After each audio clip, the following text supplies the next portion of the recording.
Welcome to the Software Process and Measurement Cast. Before we get going, poor work intake equals out of control. Out of control means high stress, you get less done. It's not good. Mastering Work Intake by Jeremy Willets and Jon M Quigley is the path to bring order out of chaos. Buy a copy today, J. Ross Publishing or Amazon. The Software Process and Measurement Cast is on vacation for the next few weeks. Until then, we're revisiting some of the fabulous panel discussions we've had during the last 19 years. We'll be back on June 21st. We're looking forward to continuing the conversation. Another year has flown by. 2025 is nearly here. The Spamcast 844 features our year-end panel discussion this year. Jeremy Willets, Jeremy Berriault, Susan Parente, and Jon Quigley, and myself, discuss AI, mixing methods, and try to forecast what comes next. This episode is a cornucopia of opinions and frivolity. Links in the show notes to Jeremy B's, Susan P's, John Q's, and Jeremy W's websites. Check them out. They're great columnists on the podcast. I really enjoy working with them. Remember, the Software Process and Measurement Cast is brought to you by Mastering Work Intake, and you need to master your work intake. It's been nearly a year since J. Ross Publishing published Mastering Work Intake. Jeremy Willets and I believe our book and workshops have helped numerous organizations, teams, and most importantly, people bring order out of chaos and deliver more value. As the year winds down, we are excited to offer free 30-minute office hour sessions with both Jeremy and I. We'll facilitate the session to help you create a plan to tackle your work intake challenges. Book time, link in the show notes. Or if you don't want to click on the link in the show notes, just shoot me an email and we'll figure it out. Jeremy Willets, Jeremy Berriault, Jon M Quigley, Susan Parente, welcome to the Software Process and Measurement Cast. Woo! Woo! I've been doing this for 18 years. It'll turn 19 on January 29th or something silly next year. I don't think I did an annual thing for at least the first 5 years. I should someday go back and actually look. But then again, I went back and I listened to Spamcast number 1, and while I very much enjoyed listening to a friend of mine who is now dead, he was on Spamcast 1, the recording quality was interesting. So maybe that's so not fun. We're teenagers. This is the last of our teenage years. Yeah. Off to college. The Spamcast goes to college. Ooh. It's now legal to drink in Canada. All right. I'm sure the Spamcast was drinking long before this day, based on some of the topics that have been covered in the past. I don't know how that person passed away, Tom. Are we at any risk for dying by doing this Spamcast? Is there a correlation? Is there a 100% correlation that people on this will pass away? No, not 100% correlation, but I think there are probably 5 or 6 people who've been on the show that are now dead. Well, I'm certain we'll all be gone at some point. But that's the way it's going to work. Yeah, it's just the show will probably be gone before we're all dead. At least I hope. Oh, okay. That's nice. What I'm hoping. Knock on wood. So let's start with something easy today. What's more important, how you do something, or that you get it done? Well, the engineer in me says that you get it done, but the successful project management practitioner says how you do it, how you work with people. But there's always like that quieting the other voice. Like, let's just get it done. It doesn't matter. It's got to get done. So it's a little battle between the left and right brain for me. I don't know. I've seen many remember that previous conversation before we started where the F-bomb gets popped around? I'm not going to do it, but I will say this. I've seen many events that would cause me to use that word, and they come out because we decided our how would be we're going to shortcut some things.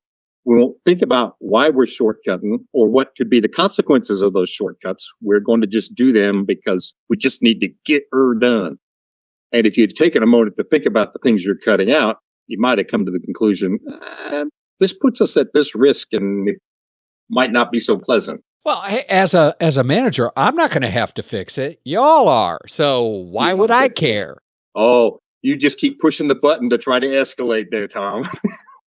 I think to add on to what Susan said, I think that as transformation folks or change agent people, I think we would like to all believe that how we get stuff done is most important.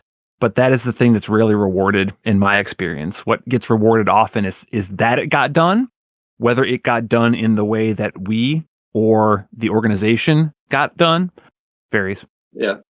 The reward for having accomplished the thing and the thing being accomplished means we have just overspent the project by several million and 6 or 9 months late because we had that mindset that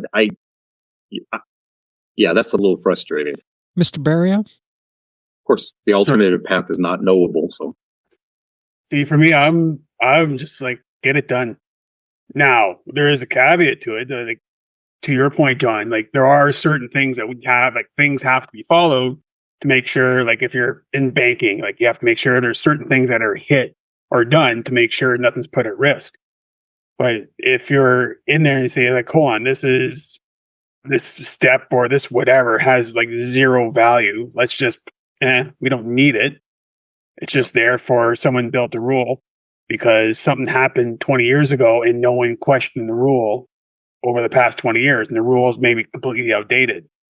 So I think that's where you find the opportunity to kind of get those, I'm not going to say silly rules, because again, rules happen for a reason.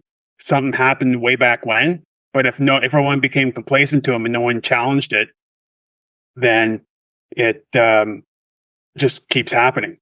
I'm trying to remember the book. I just finished reading. I've read a couple. I don't know which title it was. I think it was the Scrum Field Guide by Sutherland's son. And he said, like, rules should always be challenged. Like, should always feel that they're challenged. So you should always be challenging the rules to make sure that they are still valid to what you do today. Here's the rationale for my asking this question. And I think, it was sort of a warm-up question because I think we all are in the same neighborhood. But when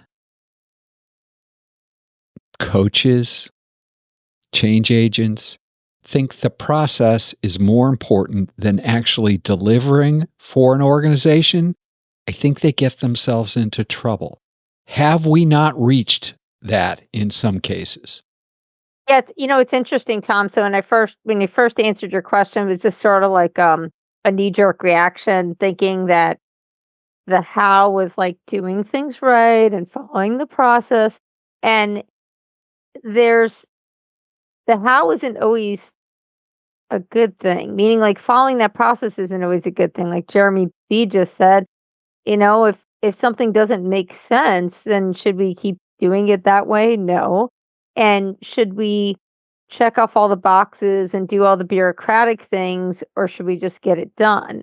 And so now, actually having listened to everybody, I'm kind of thinking there's more of a balance, and maybe that's, I don't want to say this in an arrogant way, but maybe that's a factor in my own success, because I struggle with that, how we do it and just getting it done, that maybe I'm striking a balance of saying, okay, in this instance, I just need to get this done and forget about the bureaucracy of how.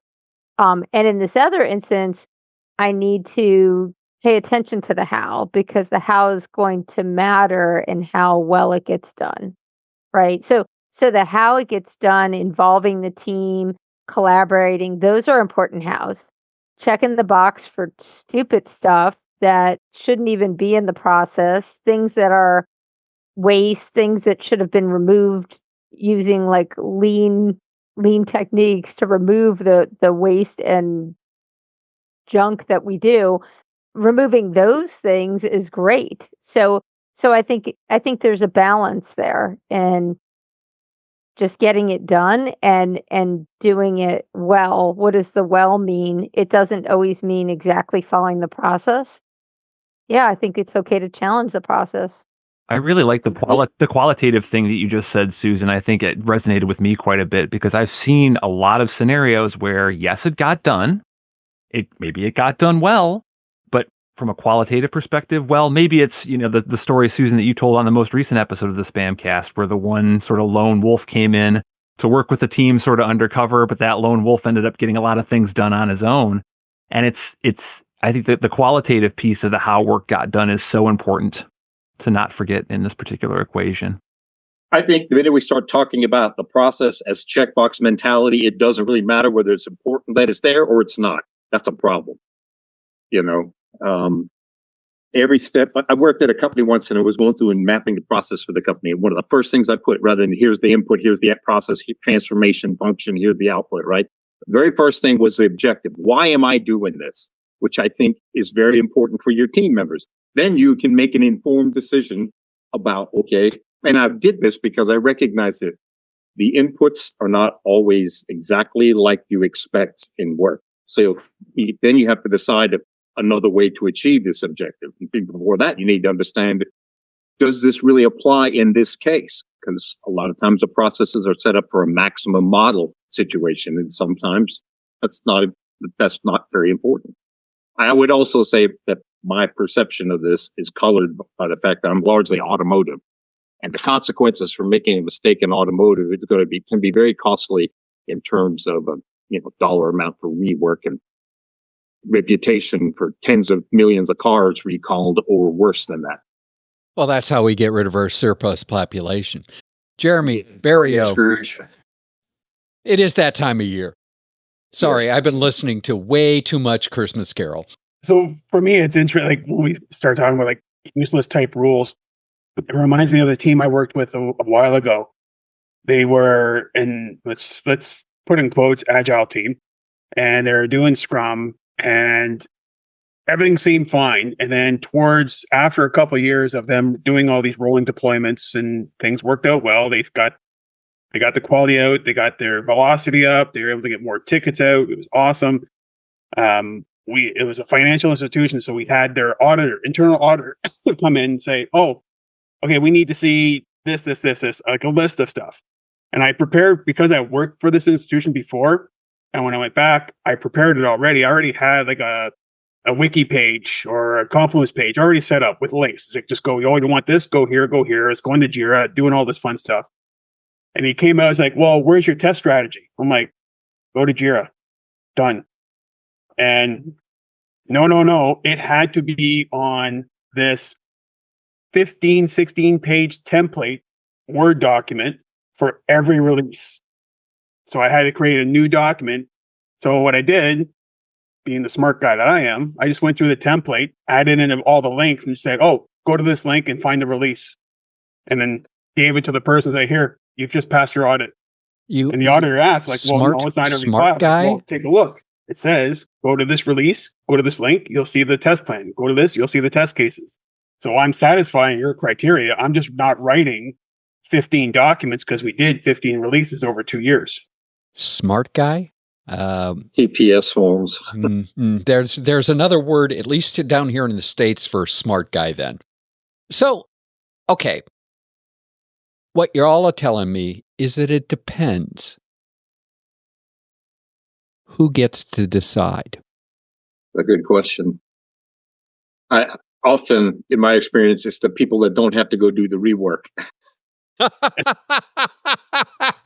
Yeah. You've told that story. That's a pragmatic answer. Yeah, it is pragmatic because that's just how it's going to go down. There would be some people on a mountain reprogramming vehicles in the cold, wet rain. Shouldn't it be domain expertise for that particular attribute or that process or that element? Like, for example, if we're talking about shortcutting the testing, it should be of a system. Maybe the systems engineer should talk about. Yeah, I know. There we go. We're getting dangerously close to that thing that makes me animated. But shouldn't the systems engineers, rather than the executives, be making some of those calls, or maybe the verification group that understands the consequences of some of the test cases not exercised? I think it's domain centric rather than hierarchy specific. Well, I think we just should ask either Susan or Jeremy. One of those two should always be the answer.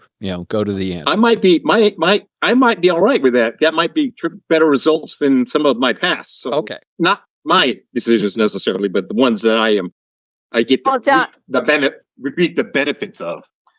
Well, John, I'm a project and program manager that's also a practitioner. So I went to school for engineering, which actually makes me very odd in that space. Like a lot of my peers went to management school, and I don't know what everybody else did here, so I'm not ragging on you. But when I talk to software developers and they know I used to do software development, I went to engineering school, they tend to pay attention a little bit more because I'm not just looking from an executive perspective. I'm looking from I've got to fix the flat on the side of the road that I created, like you said. So I am very mindful of the impact that those things have on my team.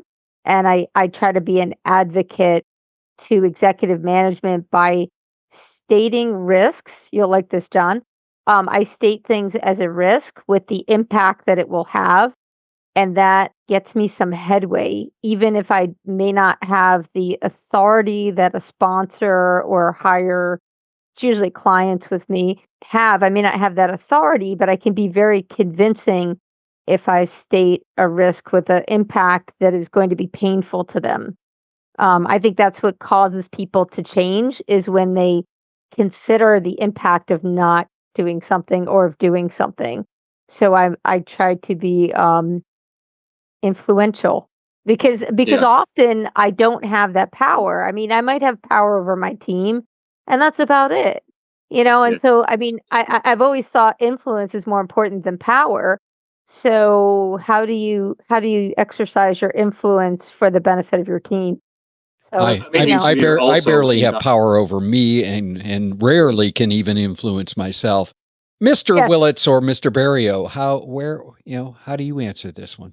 I mean, I've seen hierarchy matter in discussions like this, whether it's hierarchy making decisions about how the work is done, or that the work got done, or just tacit approval. It's the management sort of applauding and praising the fact that something got done. Maybe if the way that thing got done isn't a qualitative way that it got done, isn't the way we want to work in the future. Hierarchy definitely has a part to play in this. Usually when I've kind of gone against the grain, I've gotten myself into a lot of trouble, mostly because of my mouth, mostly because of just being blunt. It's like, why? There's no point in doing this and this and this. There was one executive team I was working with, their QA director at the time. He was getting his team to create new test cases for every bug that they found. So basically, they're duplicating, triplicating. At one point, they started off their cycle, in quotes, cycle, with like 400 cases. In the end, by like 3 cycles later, they had 1,200 test cases that they all had to rerun each and every time. Like, they set this as a process. And the executives, they didn't think of anything. They thought this was normal. They knew something was probably wrong, but they never really questioned it. And then when I came in and just said, this is all ludicrous, like, why you're retesting? And the executives are like, well, yeah, we sort of thought they were retesting. They're like, well, but why didn't you say anything? And I think part of it was there was just from the communication between them and the director, and then even the testers between the director, it was just like, just do it. It was like, okay, it's getting done. This is the way it gets done. And no one says anything. Like, that's where a lot of these, where rules don't get changed, that don't happen, is people don't speak up or don't communicate effectively. And when you don't have that communication, then basically, whatever rule was set 5 years ago is still going to get run today, but no one's challenging it. My experience is a little different. I bring a message, identify a risk. This does not happen frequently, but frequently enough that it's a theme. I'm not I'm not a reactive person in general. I say this is what we should be doing, why this thing should happen. If you don't do this, you're putting something out there without understanding it. It's usually around testing. But I think if you become an executive at a company, probably have been very successful. You have made decisions with limited information, because that happens a lot, or even some contrary perspectives, because that also happens a lot, and you have gotten away with it by luck or by some other mechanism. And so you might choose to downplay somebody bringing something to you that's not great, rather than take some kind of proactive thing about it. In fairness to the executives, they have to bring in multiple inputs and kind of figure out which ones of these are the conflicting ones that should be prioritized. And if you're looking at a schedule, for example, a market release schedule, well, that's going to be pretty high priority in my experience. Anytime that you challenge how somebody has been successful in the past, especially if they've been very successful, they're going to fight you over it. So it may take multiple. So yeah, speaking truth to power is important, but it's only important if they can hear it, because the answer is, like you said, Jeremy, you get yourself into trouble if they're not listening. 2024 was an interesting year. Yeah, it was an interesting year. All sorts of fun things happened. But the thing that in 2024 that has astounded me is the sort of the railroad movement, or everybody on the bandwagon that Agile has died and that Agile is dead. Now, I'd argue and have argued that it isn't dead. It's just put on a pair of mom and dad pants and obviously isn't cool anymore. But regardless, so if Agile is dead and all these movements, and I've got enough gray hair that I've seen enough of these movements that they all do at some point get subsumed into something else, what's next? Delivery. What do you mean whether by delivery? whether Agile is dead or not, organizations still need to deliver. They still need to get things done. That hasn't changed at all, regardless of whether some form of project management flavor is dead or not. And I think we will all be able to help organizations throughout 2025 in helping them deliver, whether it's under an Agile paradigm, a waterfall paradigm, or otherwise. It's probably some kind of mashup, actually, of those, I would think, because there's some benefit to stage gate.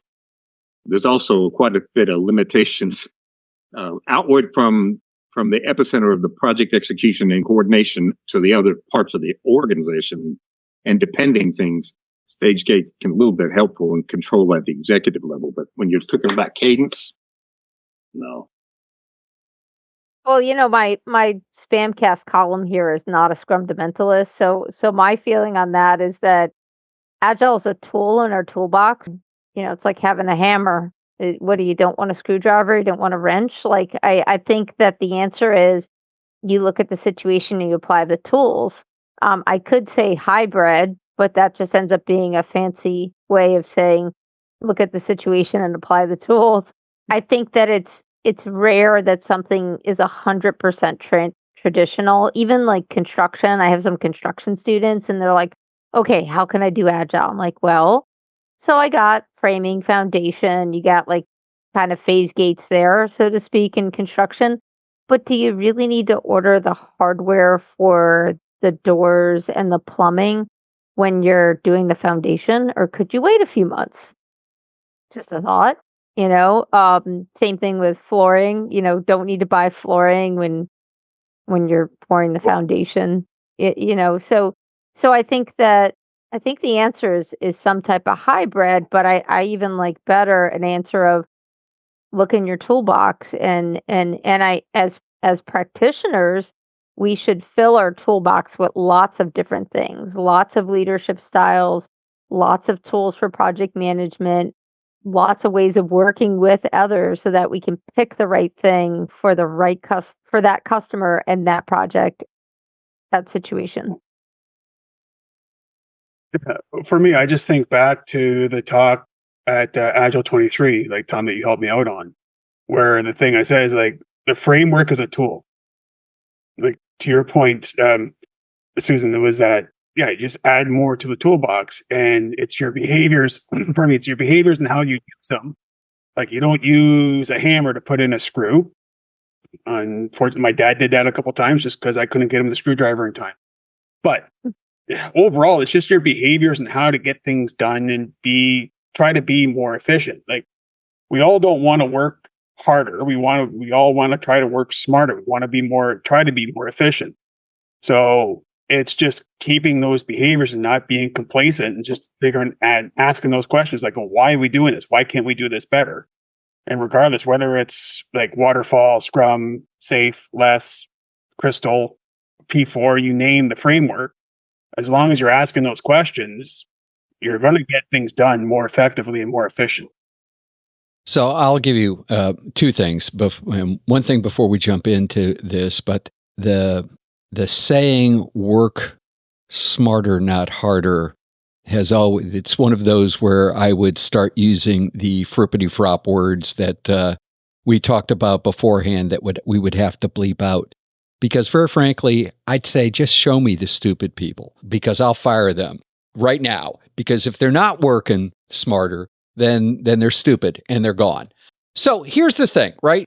We, as an industry, are pretty young still. There are all sorts of, I don't call them fads, but things have occurred. Case tools were a thing for 5 or 6 years, and they worked, and they did uppercase, lowercase, they were generating code, and then poof, gone. Rational was a thing, and then poof, gone. CMMI was a thing, and it's mostly poof, gone. We go through these phases. In those phases, we build up a pretty massive, sort of, and in this case, agile industrial complex with 18,000 different certifications. We know, just there are a lot of them, and they're important to teach and all that stuff, but they're just a lot of them. And that information, that idea gets stuck until it dies. So I think we're all big box of Lego people. Toolbox, understand, big box of Lego, same difference, right? Take the pieces, parts that you need. Hey, I'm all in. But that doesn't seem to be the way the industry works, does it? It's a marketing thing mostly, isn't it? For example, for me, CMMI is important because it starts to look at things as a system, a collection of systems that produce a particular outcome. They've been sold. The SEI turfed them out. They, in essence, spun them off, and it's been sold 3 times. How can it be that important? I don't. The thing itself, the entity, maybe not, but the thought that I am an individual or a collection of individuals working in the context of a collection of systems to produce a particular outcome, that's a big deal. And even if you're a project management, just a practitioner of project management in the context of product development, understanding that there's a bunch of like the PMI knowledge management areas. I have an exercise that I go through in a class sometimes where I take a Ishikawa diagram and I put on I extend it out, and on each one of the bones, I put a PMI knowledge management area. And at the head of the thing, this is like a pre-mortem. At the head of the thing, I put a failure mode for my project. And then we walk around the table and figure out what on these bones can cause that particular failure. And what you find out is, I have a scope delivery problem. That doesn't necessarily mean my problem that originated this delivery scope problem, was actually a scope thing. It could be anything from talent to communications to a whole bunch of other things, right?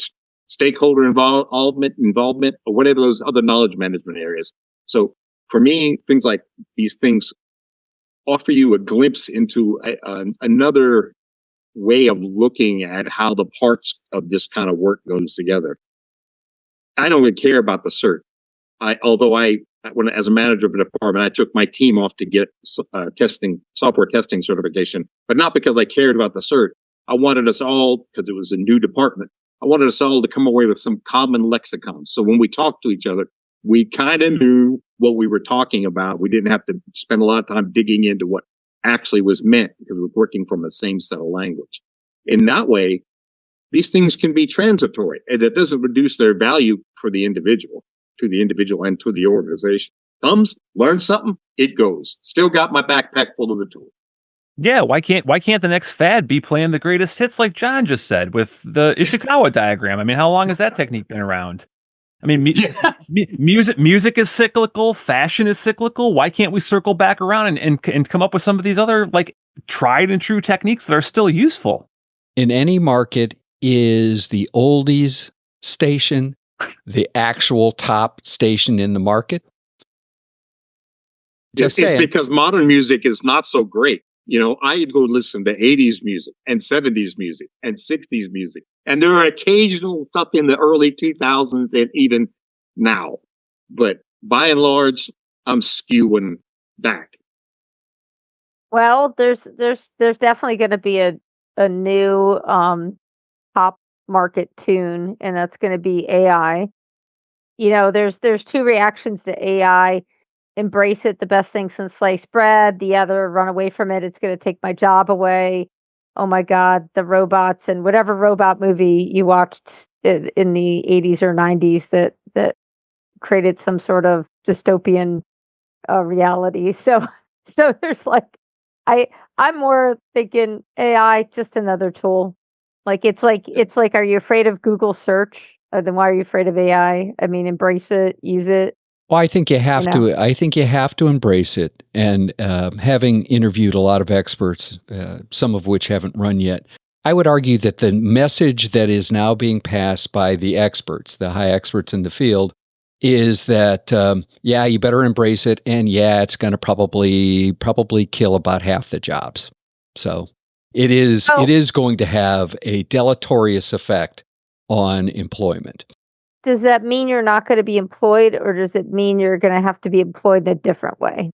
Yeah, so long as you know how to do something manual like wash floors, then you probably will be employed. Well, I would say, or know how to use AI. I've been working with it for 2 years now. Only some portion of the population will be needed. That's the bottom line that they are now talking. They're now talking that it will have a pretty significant impact on knowledge worker kind of jobs. And, you know, it's like you go to, I had a conversation with a large retailer who now uses an AI. They use AIs anyway, but they use AI in their hands-free, their scanners that they allow people to run, not their employees. And the answer was that they were able to actually slice 5% of their workforce. And it's not that they kept them. They just didn't have to hire anybody else, and B, the rest of them, they just cut. And I said, well, where do those people go? And he said, well, that's not our problem. Not our problem. But regardless. Yes. So I agree. I think, Susan, you were dead on. AI is probably the shining coming star, and that you either get on with it. As once upon a time I heard somebody say, it's either online or in the bread line. So, get with AI or bread line. I don't know. That doesn't have the same mouthfeel kind of thing.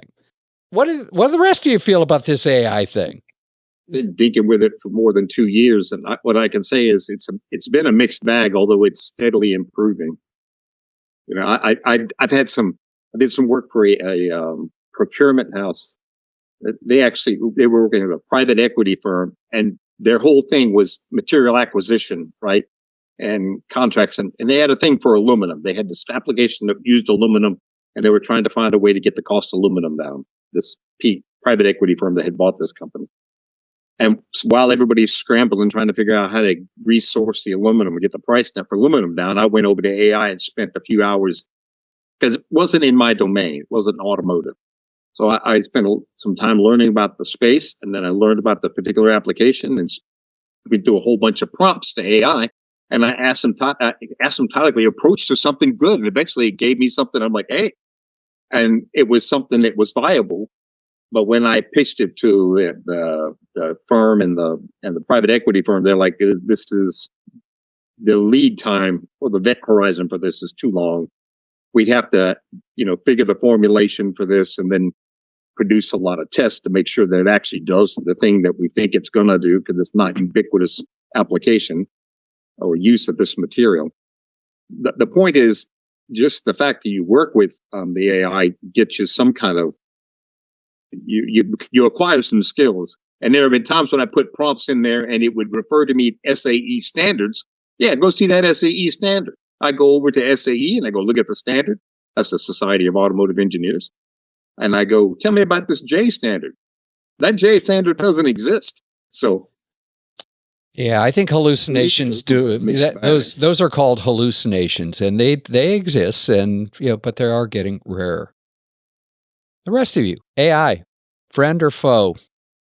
To Susan's point, I use it as a tool. So I use it to help me, and to what John did, I use it to help generate ideas. So I'll throw in a few prompts just to kind of, this is kind of what I'm thinking. I'll throw in a few things and it'll pop up. Something's like, and then, oh, okay, cool. I like that.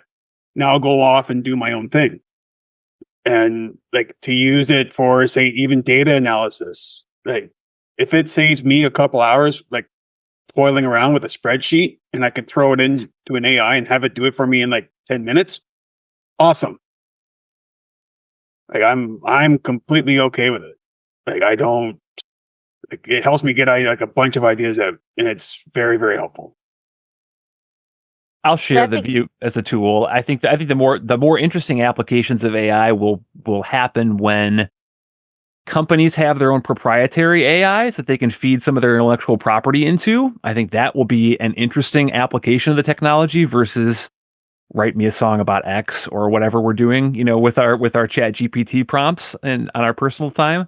I think that to me sounds really interesting if we can get to that point where companies can feed their own intellectual property into the AI and have it do things for them. We are to that point. Then you have some traceability to it, and you understand the content of the input data side. Yeah. Well, it's funny because so first of all, I wanted to say and Jeremy B that I've used it to help me sort of develop a class. I don't use exactly the output it gets, but it's like, oh yeah, I didn't think of that. Yeah, I should use that as a topic. And then I put my own spin on it, of course, my own experience and knowledge.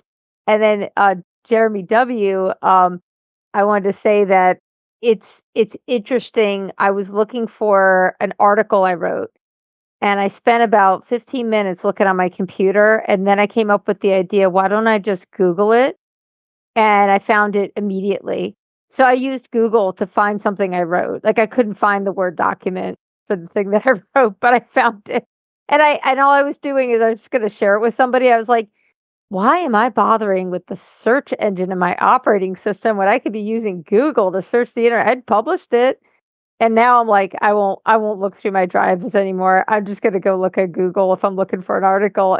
It's ridiculous, but that's the power that I think companies can have.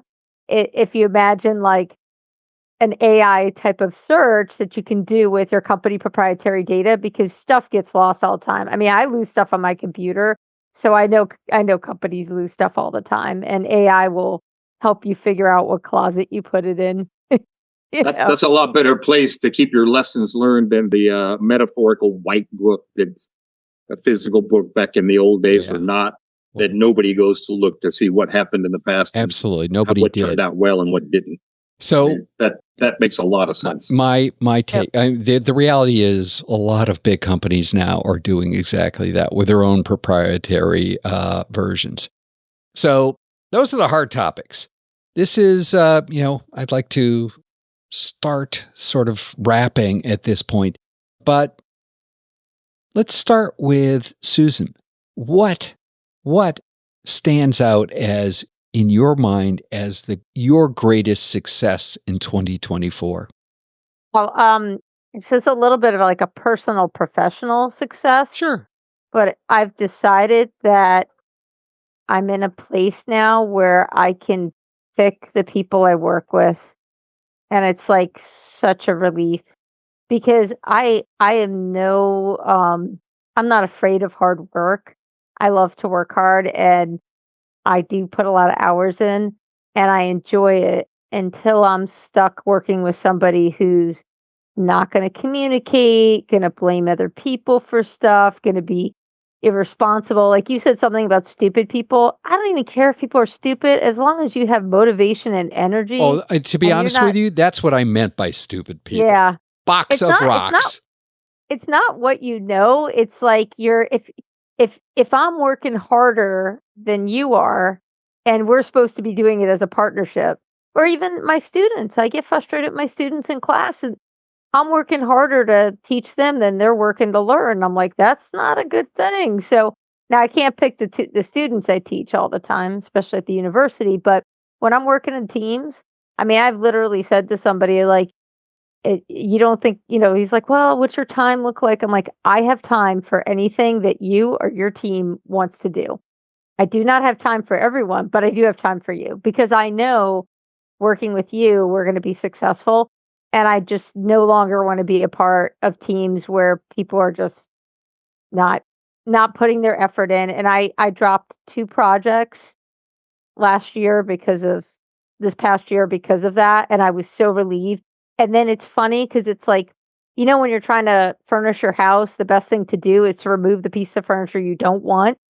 The new furniture will come in quickly. Like I did that. I got rid of those things that weren't working. And all of a sudden other stuff showed up. And so now I'm moving forward with that faith and just saying, hey, if it's not the right group of people I'm working with, I don't want to be a part of it. I'll work hard, but I'm not going to work with people who aren't going to work with me. Cool. Mr. Berriault. I think personally, probably the biggest achievement I had this year was publishing my book. After 2 years of blood, sweat, and tears on my keyboard, I think that was like a culmination of a lot of years just trying to figure stuff out and just putting it all on paper. I think that was probably the biggest thing. I think from a professional point of view was for my firm, we've picked up, like things are starting to take a lot of traction. Now, starting a business just before a global pandemic, probably not the best thing to ever happen. But the fact that we survived through that and pushed through, and now we're at a point where like we got a lot of traction. Like Susan, to your point, like we can pick who we want to work with. Like it's no longer as like, hey, scrounging around for work. Now it's like, okay, yeah, your values fit ours. We'll work very well together and we'll get all the hard work done and boom, there we go. Like I want to be able to like jump out of bed in the morning and feel happy. I don't want to be able to drag myself out of bed. So I think we're at that point now. And I think 2025 is going to be me jumping out of bed. No more 2025. We'll get there. Wow. I've had a pretty good run the last 2 years. I got 5 books out in 2 years, something like that, maybe. Yeah, this guy, by the way, if for those of you who've never looked up Jon M Quigley, how many books, John? 20, something like 20. Yeah. This guy is 20 and 23. This guy is a machine. Yeah. I like what I do, and I like, probably like everybody around the table here. I don't mind. I like working. I have no intention on retiring. If I'm retired, I'm probably on my way to the start of our conversation, the correlation between this podcast and the end. and like Jeremy said and Susan said, I'm in a position where now I can select the folks that I want to work with. And it's not all about their brain capacities. They're like has been said, it's their creativity. Mostly it's their effort. When you work at a big company or probably any company, you end up working with people and you're like, why are you not, this was supposed to be here a week ago. Why'd you tell me it was going to be here and it's not? Why this? Why is it built like this? I can't do anything with this. I can't build software or design an embedded piece of hardware based on what you're handing me here. This is pointless. Those kind of things they don't seem to be happening so much, I think. which I am grateful because that's the other thing that causes the F-bomb to slip out every now and again. That sense of frustration. I don't like to be stymied. I don't like to be held up. I don't like to be perceived to be held down physically, probably metaphorically too. I'll just find another way to get it. No, don't go around it. So maybe that's a function of age, though, and the Santa Claus beard. Maybe. So I like doing this, and I like doing this. This right here is a good example. I would find time to do this all day long, and no matter how busy my schedule is, because this is intellectually stimulating, new ideas kicking around, pleasant conversation, nice people. This is cool. Well, at least, 4 of the people are nice. Yeah. Well, one of them's Canadian, at least. I heard the language. I was gonna blame it on me, not Mr. Berriault. Okay, Mr. Willets. This will be no surprise. It's the book, Tom. The book that you and I wrote that we put out this year has been a significant personal and professional accomplishment. I mean, it took years to put together, but it's been really gratifying to have a book out. I don't know that I aspire to have 20 plus books out like John does, but this first foray has been very rewarding. Yeah, so I think it's a stupid economic model. To be fair. None of us get rich on books, but congrats! It was a good book. So those of you who are listening, I'm gonna do a plug. I actually got to read and review and give feedback, and it's a good book. And if you don't have time to sit down and read it, I don't know if there's an audio version, but I read mine. The reader thing I went through had some type of audio dubbing, but anyway, always look for that as an option. If it wasn't for audiobooks, I probably wouldn't read any books at all because I just don't have time to physically open a book. But when you're walking the dog or going to the gym or whatever, so yep, it was good. The really fun part is that all 5 of us are published authors, and we've all written, I think, relatively important things. Yeah, it's been a year that way. Okay, around the horn, quickly. 2025. What are you looking forward to? Willets first. 2025, looking at getting better at solution delivery across my giant company. Susan. Finishing writing books. I've started 1 or 2 that I haven't finished, and I'm thinking I should talk to John because he's good at finishing books. He is the machine, and I do think he probably has a great deal of wisdom on that. You have written. I mean, I read the one that co-authored. Yeah, 2. All right, John. In fairness, co-authoring helps a great deal. The throughput. I'm just looking forward to the next set of challenges. I don't like my mind to be idle. It does not go to cool places when idled for too long. So I like the fast and furious. I'm okay with it. Jeremy, take us home. Jeremy B. For me, I am starting to look at my 3rd book to write. I've kind of already written my outline, so we'll see. Hopefully it doesn't take more than 2 years like this with the last one. But for me, I guess the challenge is, to John's point, the challenge is coming into this year. I think one of the things that I just wrote a blog about it recently, and I'm looking forward to next year, is I'm saying it's time to fix the system, right? Too many pieces, too many organizations. Maybe you've taken bits and pieces, created a Frankenstein monster. Yeah, it's functional. It walks around. It could talk to a point. It can move around, but it's time to make it more flowing, to get everything kind of in sync and working together, creating that ecosystem. Yeah, nothing like a suboptimum system, am I right? Yep.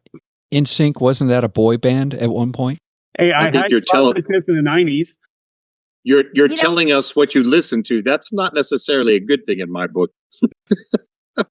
What Jeremy said, it's kind of like for factoring, in software development. Like every now and then you're just like, oh my God, this is like Band-Aid, glue stick, whatever. Yes. Like let's get this in order and pretend like we know what we're doing. So yeah, I think there's some refactoring that's needed. Sure. That has been one of the great techniques in Lean since the 1980s, because processes do. Everybody puts a fix in. And once those fixes all accumulate, because they never go away, No. they tend to be interesting. Yeah, it's got to look at a thing in the context of a system of systems, and I don't think generally, first of all, my experience, root cause is generally not really root cause. It's they treat the symptom and they put a Band-Aid on the symptom so that maybe we don't see that version of the symptom next time, or within a month, maybe 6 months or a year, we'll see it again. But and that produces a cobbled ad hoc Franken system, as JB has indicated. Well, it'd be like saying I have cavities because I'm not brushing my teeth often enough, when the reality is I eat too much sugar. Yeah. I don't want to. No matter how often you brush your teeth, if you drink a soda all day, you're gonna get cavities. Yeah. Like it's just gonna happen. I do not. Or I spend a lot of time recovering from drinking, and the stomach acid recurringly goes over the teeth and erodes the enamel. Neither one of those two things are my problem, and I am looking forward to having a tooth that was root canaled and crowned extracted on Thursday morning. So I'm looking forward to a good time. Okay. Just saying, it's going to be fun. Thank you, all of you. It has been a marvelous time this year. I've enjoyed it. I've enjoyed all of our conversations, whether they're at the 7:00 in the morning one, which is a nice time of day, at least in my book. I mean, I've been up for 3 or 4 hours by then. So it's, midday, have lunch, talk to Susan at 7 in the morning, or other times when we've been able to record. And I hope to at least do that 1 or 2 more times in the early new year. So thank you again. This has been marvelous. And I look forward to 2025. It's going to be an interesting year. If process improvement is a never-ending journey, why do so many people ask, are we there yet?